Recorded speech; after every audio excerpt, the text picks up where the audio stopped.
Yunus suresi 12. ayet. Kezalike zuyyina lil musrifin ma kanu ya'malun.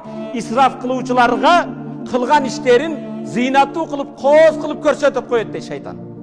Bu jırgattım, жақсы kılıp atam dep ойлойт. Çet mamlekette kıynalıp bizden baldarımız her kimden uruş jeme uğup жылына Kırgızстан'ın budjetidey 3 milyardga жақын акча жөнөтөт.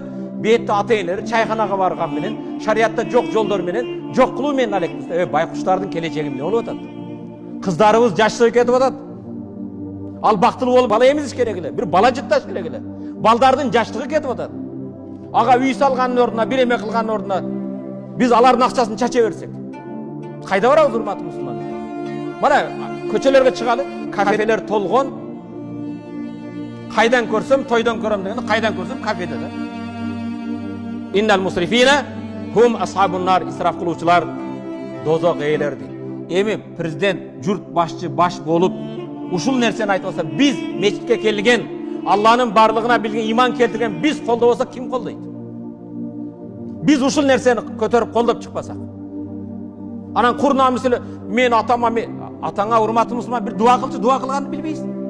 Atаңды жақсы көрөт экенсиң.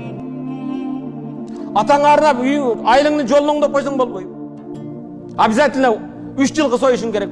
Өткөндө бирөөдөн мен сурадым, атай канча жылкы болду? 10 жылкы союлду дейт. $10.000 деген сөз. Анан чыгып алып биз айылдын мектеби бүтпөйт, айлыбызга 3 жыл болду, крышасы жабылды. Жабып койбойсуңбу сен? Колуңдан келет экен го.